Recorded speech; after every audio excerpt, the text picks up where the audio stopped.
I'm going to go ahead and start recording now. This session will be recorded, so if you guys need to have anybody from your shift to make it up, I'll be more than happy to send out the link to probably Ian and Garrett, and then they can distribute it however they need to. But we are recording now. But there is some verbiage in here that I want to make sure that we're all clear on, just so there's not any major confusion in the middle of a CPR or something like that. So if you go to the BITEL guideline, or excuse me, the BITEL webpage, bitel.ws, this is the web page, the main page. All the EMS alerts are here in red. The one we're going to cover today is EMS Alert 8, which is 20-008. And then 7 and 6 are below that. And this is just an amended or an appendage to that. So we'll talk about that if you need to. But right now we're just going to cover the guideline or Alert 8. I want to move this down a little bit so you guys can see. That way there's no blocking. Basically what they're trying to do is just to make sure you guys are on the same page, or we're all on the same page essentially, on how to manage cardiac arrest. And so some of this is just, I mean, there's nothing really new here other than some of the COVID stuff. The emphasis is still for you guys to work these patients on the scene as best we can. I mean, the data is pretty strong that shows to not move a patient for 10 minutes unless there's some sort of scene danger or something like that to where we're forced to move them. But as long as the scene is secure and everybody's, working this without any kind of danger, the thought is to work these patients on scene for minimum 10 minutes before we can think about moving them. And this is for medical arrests. And so that's still the emphasis. So this hasn't really changed much. And you'll see what that is here in a little bit. And I'm sure you guys have probably reviewed this guideline before we've talked about it this morning. But if you haven't, you'll understand why even the traumatic arrests are going to even kind of have that component as well. So anytime you manage any kind of cardiac arrest patient, you must be in full PPE. So mask, gown, gloves, face shields, whatever you happen to use. I know for a while there, you guys were using Tyvek suits. If you guys still have those in stock, I'm not sure, but you have the Tyvek suits. If not, at least you're putting on a gown and providing a barrier. And so make sure that is applied for every patient that is a known cardiac arrest. Anytime you treat a cardiac arrest patient, you must do your PPE before your ABCs, which I was just describing, but also make sure that you're placing a surgical mask on the patient before you do anything. So before you start bagging, before you start trying to do chest compressions, either manually or with the Lucas device, make sure you're putting a surgical mask on that patient, because as soon as you start compressing, start bagging, there is that potential for the patient to start aerosolizing. So we want to minimize that. So make sure you put that surgical mask on the patient before you do anything. You guys did a really good job. I was actually on I don't know if it was the very first cardiac arrest you guys worked that was a potential COVID or known COVID, but I just happened to be in BITEL the day that it happened, which was about maybe a month ago now, maybe 2 or 3 weeks ago, a month ago, so something like that. It was Station 5. They sent in a single paramedic. They found the patient in the house. It was a small house, several people in the house. The single paramedic noticed that the patient was in cardiac arrest. They removed the patient from the residence. The patient himself was not a known COVID patient, but his son was a known COVID patient that was actually in the hospital on a ventilator at the moment. So it was a high suspicion of a COVID. So they took every precaution that they needed to. They were in full PPE. They moved the patient out in the front yard, mainly for several reasons. Number one, because the house was so small, and to minimize any kind of potential for, increased exposure risk. So they got the patient outside, and they actually immediately called, and which is whenever I answered the phone. And so from the onset of the code itself, BITEL was directly involved, and Dr. Brian Miller, who was one of the authors of this policy, along with Dr. Morschetti and Dr. Isaacs, happened to be working in the ER that day. So I had him come back to BITEL and kind of help manage this with me. So anyway, they did everything like they were supposed to. Once they got him outside, they initiated CPR. I don't remember, and I can't recall if they said at that time if they had put a face mask on the patient. I know that they took all their full PPE precautions, but I can't remember about the mask for the patient itself, so I can't really attest to that. So make sure you're doing that. So you're still going to have that single rescuer go in, assess the patient, make sure everybody will stay 6 feet away until we figure out what's going on. Now, if you have a patient that is pulse, it still has a pulse when we get there, or they identify as a shockable rhythm, you do not have to put on a, sorry about that. You do not have to put on a mask on the patient prior to or before defibrillating. So if the patient's in a shockable rhythm, they still want us to do an immediate defibrillation prior to putting on the mask, because there is pretty limited amount of exposure potential with defibrillation. So go ahead and defibrillate the patient, and then you can go ahead and get the mask on them. So any kind of if you have to do any kind of emergency airway procedure, just be very cautious before doing it. But otherwise, just make sure you put the mask on a patient before you do any kind of airway procedure. Anything that enters into that 6-foot circle around the patient has to be decontaminated once you're done. So be very mindful of that whenever you're coming in to treat the patients. Keep everything outside of that 6-foot circle as best you can, and just pass the needed items inside to that circle. So like if you're wanting to go ahead and bag the patient, put the airway bag outside that 6-foot ring, hand the BVM in, or hand the iGel in, or the ET tube in, or whatever you're using. Only pass in what you need at that time. Keep everything else outside of that circle. Preferably, once you get the Lucas device to the patient, go ahead and get it applied. And that way you can relieve that single rescuer, or however many rescuers you have at that point, doing manual CPR. So as long as the Lucas fits, go ahead and put it on and let it start working. Now, when you get down to the airway, they still prefer supraglottic or ET tube, preferably ET tube, and I'll explain why here in just a second. But if you guys, I contacted Ian this morning before we started this just to make sure. You guys do now have the viral/HEPA filters in stock, and from my understanding, they're on the ambulances. Make sure you're using those. They do not have the adapters for the CPAPs yet, so this is specifically talking about the cardiac arrest guideline for viral HEPA filters, not for the CPAPs. And if you have any questions about that, I'll help you answer those later. But make sure that you guys are applying those viral HEPA filters ASAP once you start ventilating the patient. So instead of waiting the 4 to 6 minutes to put down an advanced airway, go ahead and put down your advanced airway. Preferably still try to go for that supraglottic. If you do have the iGel and you're putting it down, make sure, don't forget to put a piece of tape over that gastric port on the side of the iGel. If you're using a king tube with a gastric port, same thing. If it's just the regular king tube, they don't come with a gastric port unless you order a specific king G. So it just depends on which version you have. If you have the gastric port, put a piece of tape over it. If you have the ability to intubate, make sure that you're utilizing the most experienced intubator, so that way you can minimize the amount of time down that airway. So that's still the preference. Now, when I was talking to Dr. Miller about this, Brian Miller, he was saying that the nice thing about having an ET tube in place, once you apply the viral HEPA filter, and then you have the end-tidal adapter as well as your BVM, and then you cap the PEEP port with a PEEP valve on that BVM, you've basically eliminated, it's never going to be zero, but your likelihood of transmission is much, much lower once you have all those protective barriers in place. So, because the ET tube is going to actually secure the lungs, then you've got the viral HEPA filter in place, then you have the capnography in place, then you have the BVM in place with the PEEP valve plugged into the PEEP port, and you can set it at 5. That's pretty good. And then with all those in place, the likelihood of you having an aerosolized product coming out of that BVM is pretty low. So make sure that if when you start working these patients, apply those viral HEPA filters. That's going to be your best line of defense for any aerosolized products when you're ventilating these patients, be it with a BVM or not, just straight up BVM, preferably with your supraglottic airway, your ET tube. I can't remember if you guys have the video laryngoscopy. If you do, use it. If you don't, don't worry about this section of the guideline itself. But if you do have it, please utilize it. When you're bagging, still bag the patient no more than 10 a minute. Just enough ventilation to get good chest rise and fall, and that's it. Don't do forceful ventilations. And again, don't forget to utilize your HEPA filter.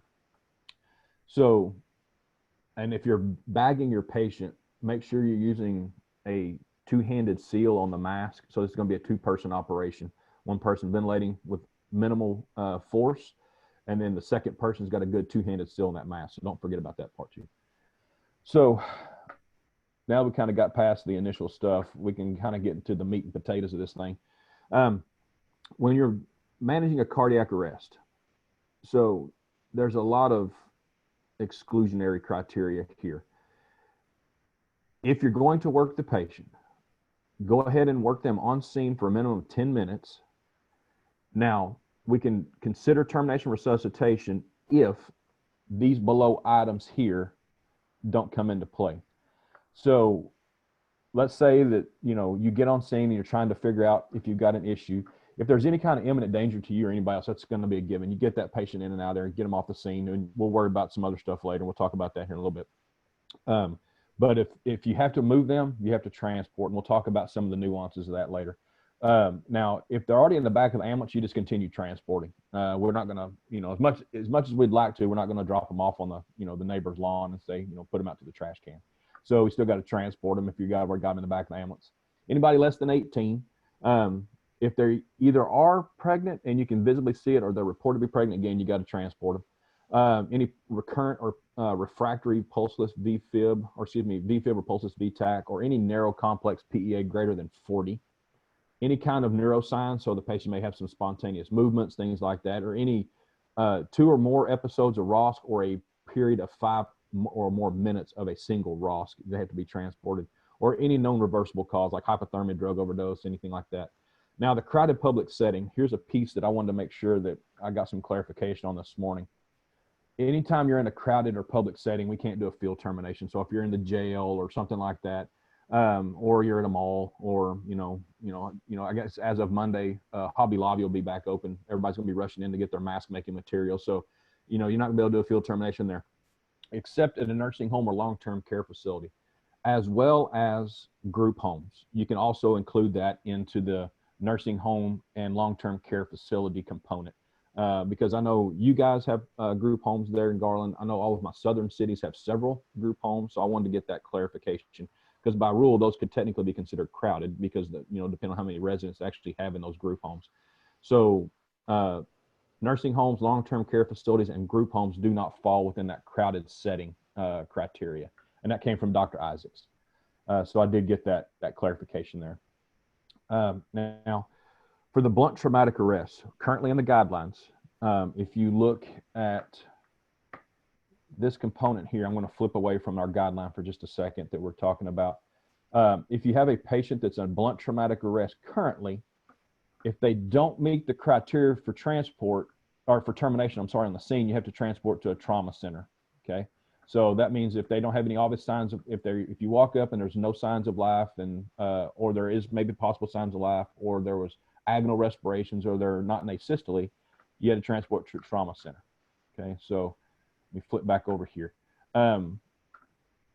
Currently now with the new amended guideline, now if they still meet the criteria for not working, you just still continue to not work them. So if they have no signs of life, no spontaneous respirations, they're in asystole when you walk up, and they're in a blunt traumatic arrest event, then you don't have to start CPR. That's just part of the current guideline. But if they have any of these potentials to be transported, instead of transporting them now, you're going to stay on scene for at least 15 minutes and do quality chest compressions, IVIO, any type of reversible treatments like chest decompressions, wide open fluids to see if you can resuscitate their pressures, things like that. Anything that you do that you would typically do for any blunt traumatic arrest, you're going to try to do it, except instead of doing it en route, which we always hammered into, we don't do anything on scene with traumatic arrest other than CPR and get them in the back of the ambulance. Now we're going to work them for at least 15 minutes. If there is no change, you can go ahead and terminate without bi-tail contact. Okay, so this is another thing here. If you don't get any kind of ROSC, you can go ahead and terminate without bi-tail contact, unless you just want to contact bi-tail just to kind of cover your bases. But unless you, if you don't want to, or you don't feel like you need to, and there's been no ROSC after 15 minutes of quality CPR, you don't have to mess with it. Just go ahead and terminate the cardiac arrest. Okay. If you have any kind of ROSC at any time, you must transport to a designated level 1 or level 2 trauma center.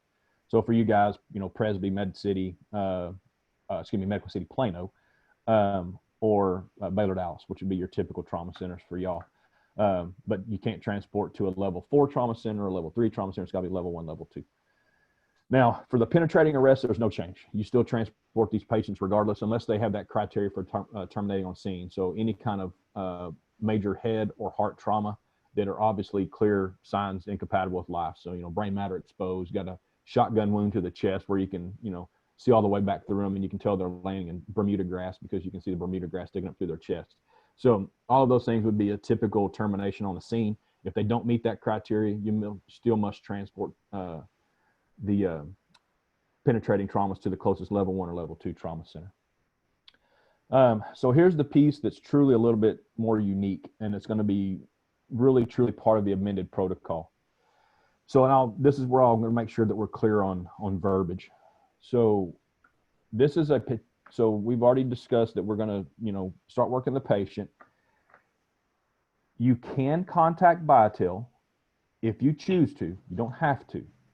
I got this clarification from Dr. Isaacs this morning as well. You don't have to contact Viatel unless you just truly want to.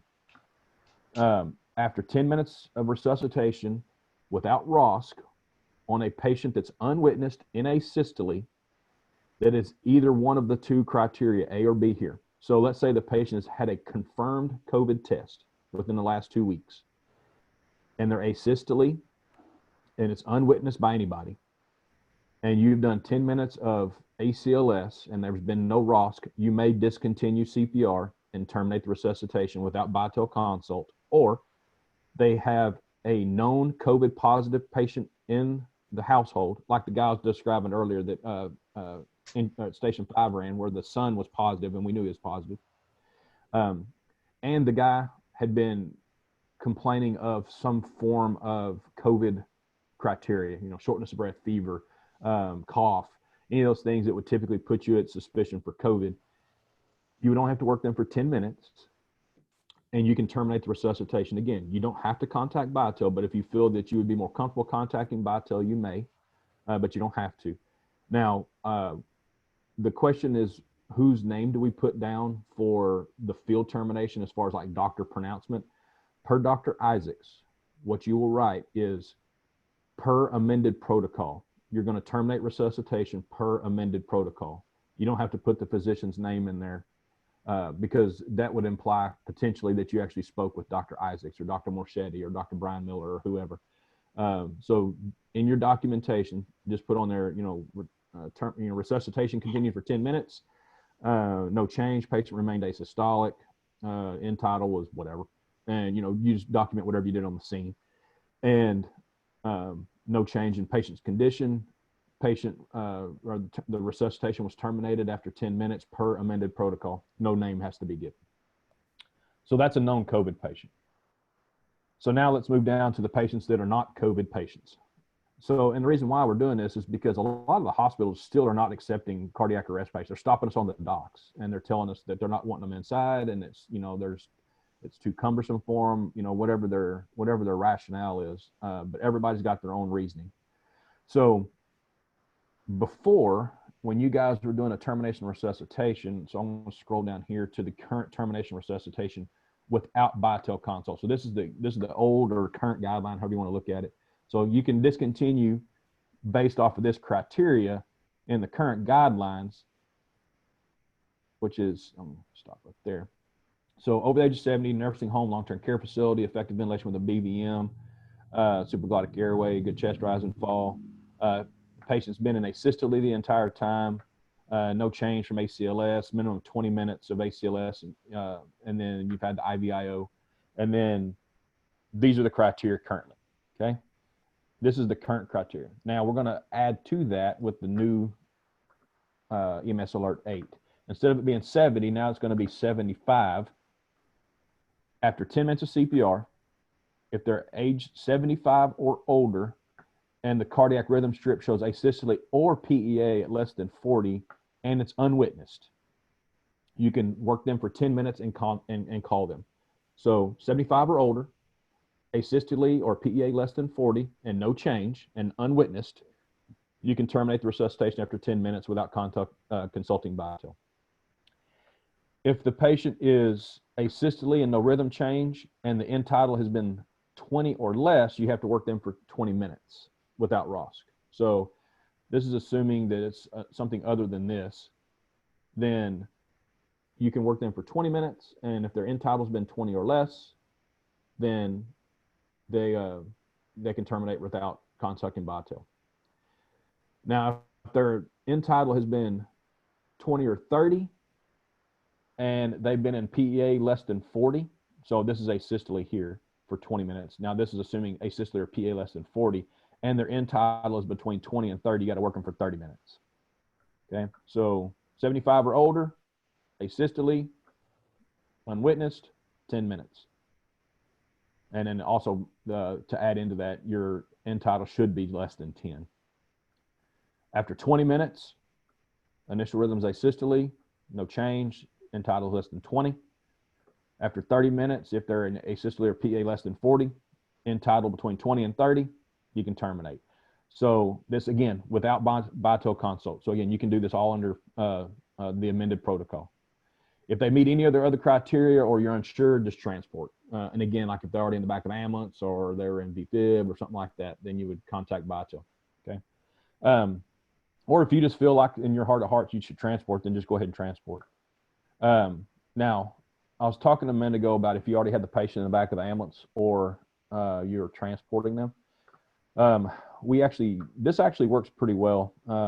So this is, let's say you get on scene about trauma patient we were talking about a while ago, such a shooting. You get there and you realize, oops, this patient really had more brain matter exposed than what I thought, but because the scene was hectic, you went ahead and moved them to the back of the ambulance to, let's say it's 2 o'clock in the morning and it's dark and you really couldn't get a good look at everything. Get them in the back of the ambulance and realize, oh shoot, this patient's actually got brain matter exposed. Well, by rule, we're supposed to transport that patient at that point because we're not supposed to put them back in. It's not like like a return at the Walmart aisle where you have your receipt, put them back. As much as we want to, we still can't. So what you would do is either transport and terminate it at the hospital, or what you can do is contact us in BITEL, and we would confirm that the patient is asystole and there truly is that brain matter exposed. And because the patient's already been removed from the scene, what we can do is, and this is up to your city, as long as your city's okay with this as well. And your city has adopted EMS Rule 8 or EMS Alert 8, as I've talked to Dr. Isaacs this morning. So all your city leadership has adopted this. You can go ahead and transport the patient to the ME as long as you contact us in BITEL. We get the physician pronouncement, and the ME actually has staff available to make sure that they can accept the patient. As long as those 2 criteria are met, you can take the patient directly to the ME's office, which is off of 35 and Market Center-ish area. It's over on the west side of 35, just south of Parkland, or Children's, I'm sorry. So, you can take them there. Or if you have a patient that we're inside the house and you move them outside and you needed to get a better light and you realize once you got them out in the back of the ambulance, did you realize the patient maybe had rigor or something like that? Again, kind of the same premise. You can't move them back in, so you'd have to technically transport or take them into the ME's office. So that's an optional. This is optional. You don't have to. This is just optional for transporting a dead patient. These are known dead patients, okay? So the next couple of pages are the actual protocol algorithm, which is everything I just covered. So this is probably what you guys are going to look at on a daily basis, is the actual algorithm instead of going straight to the wordy guideline itself. So you'll probably just use this in the back of the ambulance just to make sure that all these criteria are met. So it's got everything I just discussed. If they're pulseless, asystolic, and rigor, lividity, or valid DNR, you don't have to do anything. If they don't meet that criteria, you start CPR. And if any of these criteria are met, these exclusionary criteria are met, you have to transport. If these exclusionary criteria here are not met, then you can start your process of doing a termination on the scene. So, and then we defer back to what we talked about, either 75 and older and working for 10 minutes, no change. If they're, 20 minutes or 30-minute criteria, whichever one. All of these things down here would be not having to consult BITEL at all, period. Now, for the COVID patients, you can still contact BITEL if you wish, but you don't have to. And again, that was per Dr. Isaacs. That's not my interpretation of this, because I kind of had this question because of this piece right here. And so I wanted to make sure that we were clear on that. And he was very adamant that you do not have to contact Vital unless you are just truly uncomfortable terminating that resuscitation if it's a potential COVID patient. Okay. So what I'm going to do is scroll down here to the traumatic arrest component. So this is the piece that I'm talking about now that is a little bit more unique. So again, if the patient has no signs of life, asystolic on the monitor, and blunt traumatic arrest or a penetrating trauma, you don't have to resuscitate. You don't have to start CPR. If they don't meet that criteria up here, then you would come down here and find out, is it a blunt traumatic arrest and a wide complex, asystole or PEA that doesn't have all those, maybe they were AGO when you got on scene or something like that for the asystole component. Then you would contact us and Vital for possible termination.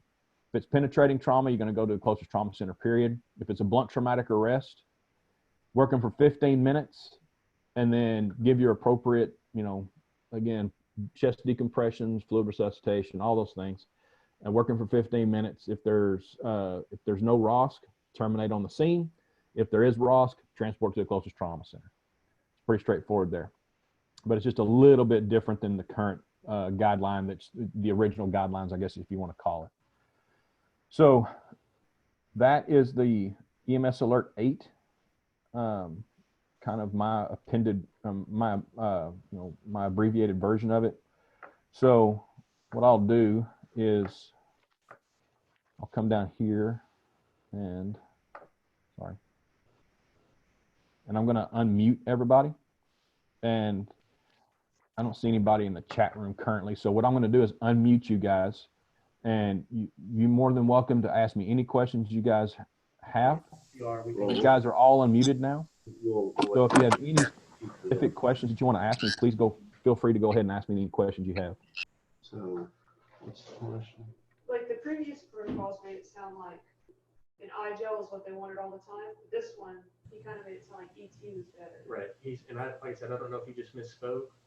No, that is actually the case. So you're correct. In the original protocol, the supraglottic airways in general, whichever one, King tube or iGel, it doesn't really matter.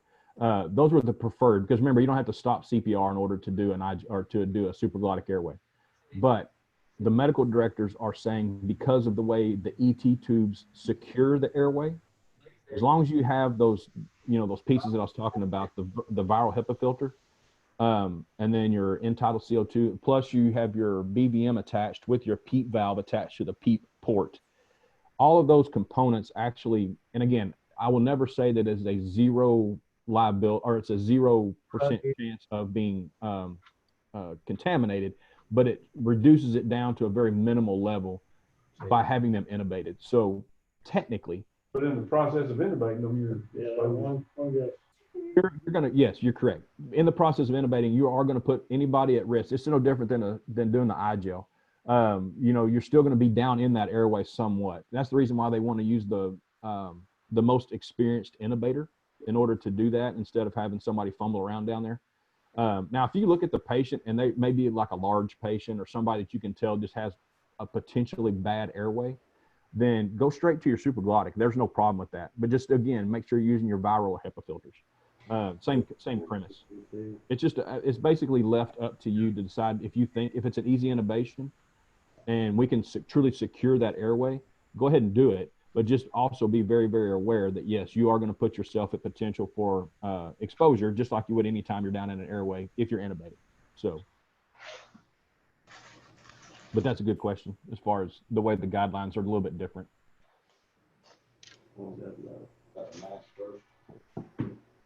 What's that?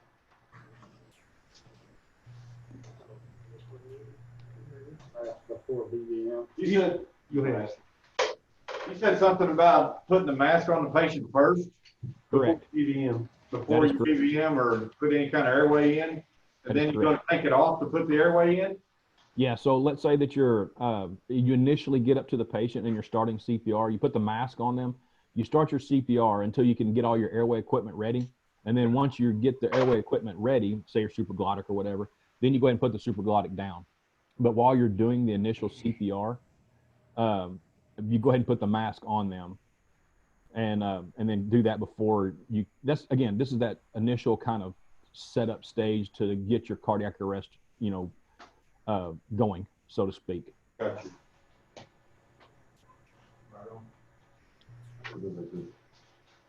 Thank you. But yeah, once you get that, that airway established, and obviously you don't have to have that mask there, but that's just that mask just to protect anybody that's maybe right down in that person's face, getting the Lucas set up or doing those manual compressions.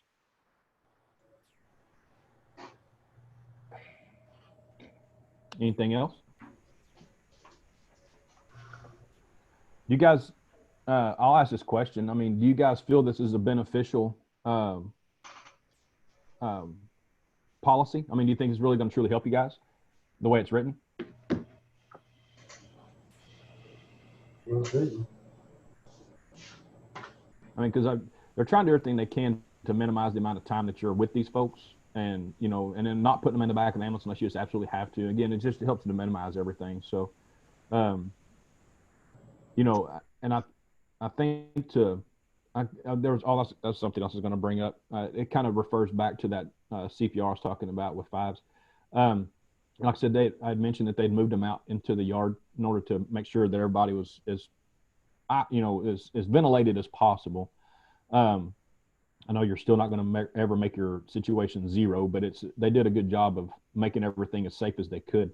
The one thing I might say is if you're going to move them out in the yard as best you can, again, assuming they don't have Cujo in the backyard, maybe putting them in the backyard instead of the front yard. Just so if they, in case somebody's driving by or somebody's outside, watching everything.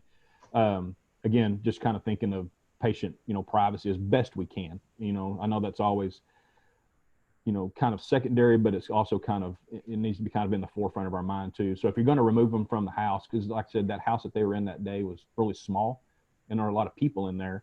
So they did what they thought was right, which was get them out in a more ventilated area, which was great. And, but maybe do it in the backyard instead of the front yard.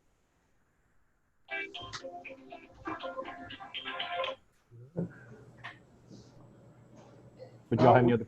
We Yes, sir. appreciate it because the other day we had a run at Tom Thumb and they done CPR on him for 30 minutes and we was under the impression we were going to leave him there, and this explains why we don't leave him there. Yeah, so this kind of still falls underneath the guideline of field termination for the current field termination, which is just we don't field terminate in a public place or in jails or anything like that. And so as much as we'd like to minimize any kind of potential for cross-contamination or multiple exposures and stuff like that, I understand that totally. So but yeah, we can't do anything in a major public place.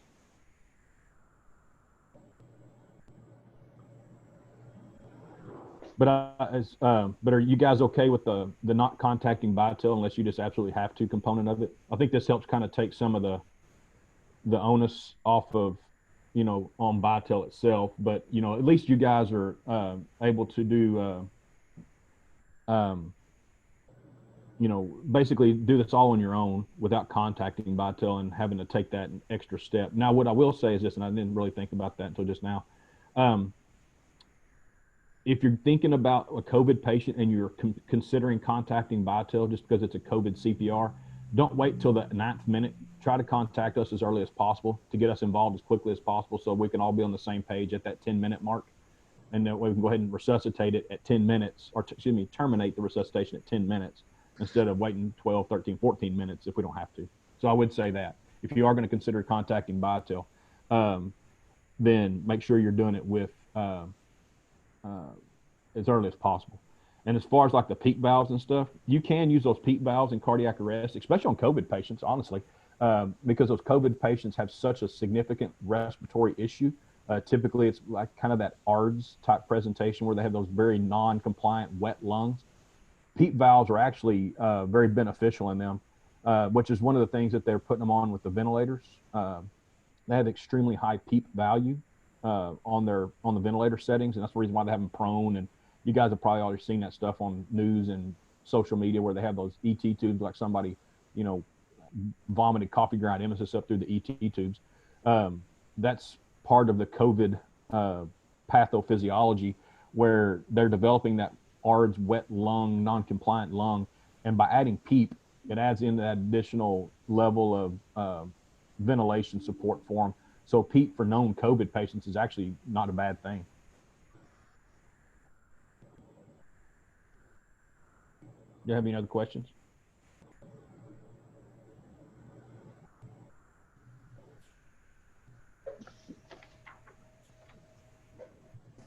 All right. Well, I appreciate you guys giving me your Sunday morning. Hey, Chris, Yes, sir. just real quick, I just want to let everybody know that this new update is now in effect for the Garland Fire Department starting now for this shift. We'll have another meeting just like this tomorrow for tomorrow's shift, and then it'll be enacted for them after the meeting. So this update is now in effect. Just want to make sure everybody's clear on that. Yes, sir. Thank you for clarifying that. Yeah. So as soon as these sessions over, if you get a CPR, I hope you don't, but if you happen to get a CPR right away, you can utilize this EMS Alert 8. So that is now part of your current guideline for you guys.